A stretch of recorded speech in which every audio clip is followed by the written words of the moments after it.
Hello friends, welcome to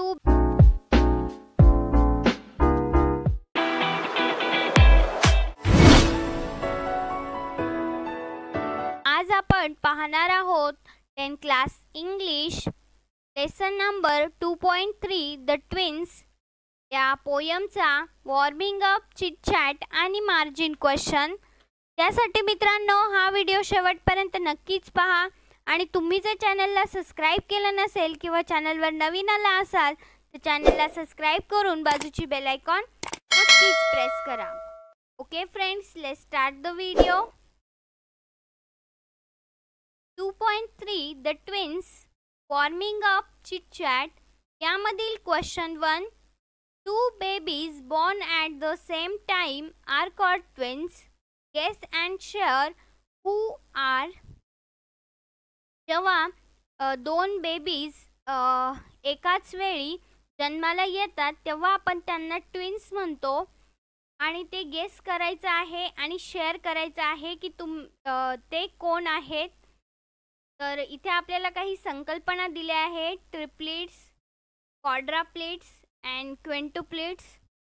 The triplets means three babies born at the same time to the same mother are called triplets.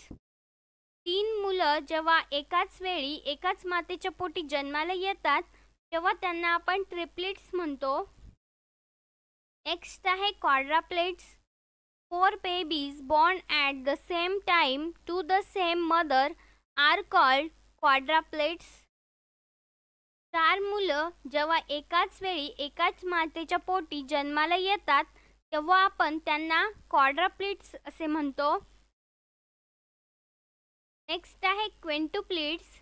5 babies born at the same time to the same mother are called quintuplets. 5 मुलं एकाच वेळी एकाच आईच्या पोटी जन्माला येतात तेव्हा त्यांना क्विंटुप्लेट्स असे म्हणतात। ओके मित्रांनो, पाहूया next question. Question 2 Imagine you had an identical twins brother or sister. Imagine and share with your classmate what prank are you two could play on your friend elder in the family and even in the school. तुम्ही एकमेकांसारखे दिसणारे बहीण किंवा भाऊ आहात अशी कल्पना करा। म्हणजेच तुम्ही आयडेंटिकल ट्विन्स आहात असे इमॅजिन करून तुम्ही तुमच्या क्लासमध्ये शेअर करायचं आहे की तुम्ही तुमच्या मित्रांसोबत, एल्डर्स लोकांसोबत किंवा तुमच्या फॅमिली मेंबरसोबत इवन तुमच्या स्कूलमध्ये कशी थट्टा मस्करी केली असती ते शेअर करायचं आहे।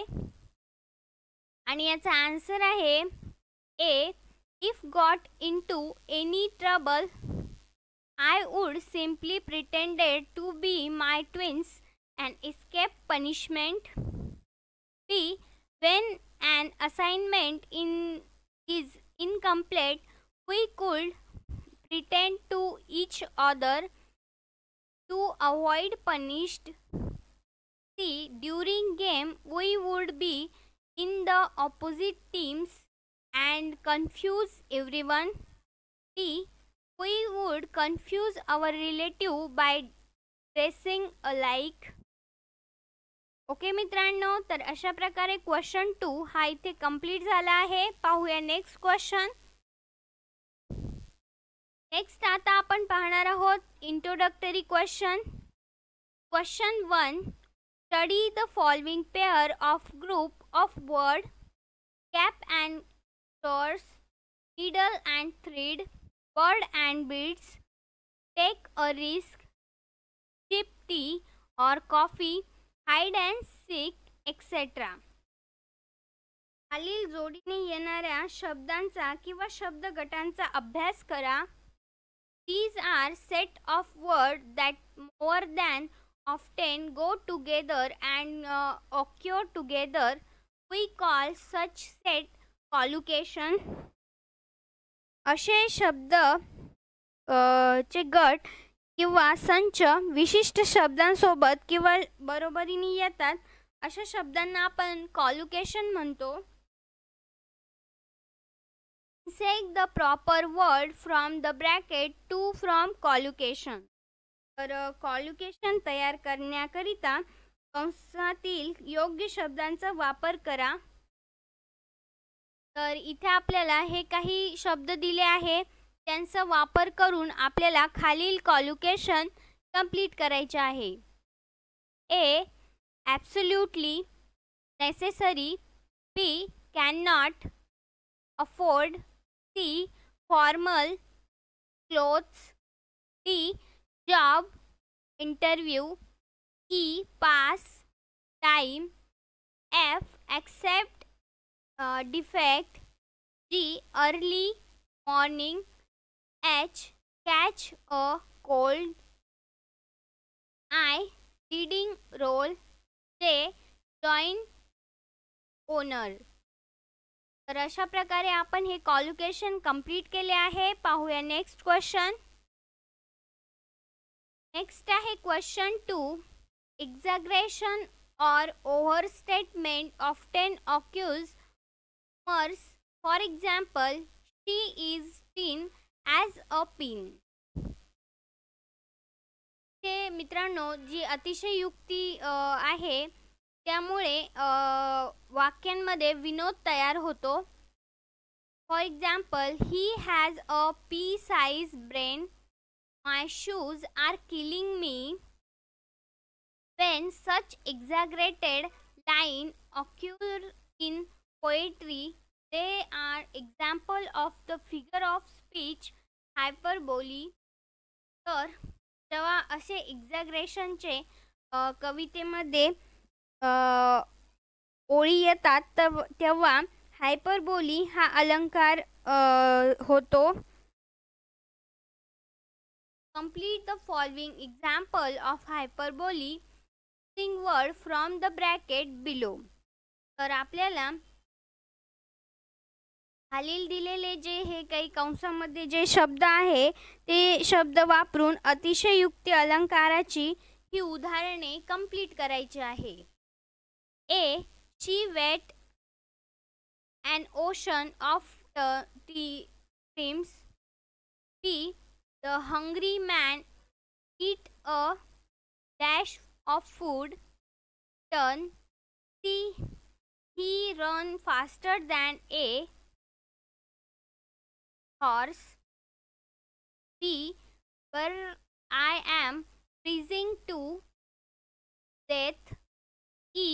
I shall come over in just a second. Okay friends, पाहूया नेक्स्ट क्वेश्चन. नेक्स्ट आता आपण पाहणार आहोत margin question. Question 1. In what aspect were the brothers alike. कोणत्या पैलूंमुळे दोन भाऊ एकसारखे होते. Answer. The speaker got his brother's name. Question 2. What name did the speaker get. कवीला कोणते नाव मिळाले. Answer. The speaker got punishment when his brothers played mischief at school. Question 3. How did the speaker suffer at school? शाळेत कवीला कसा त्रास झाला.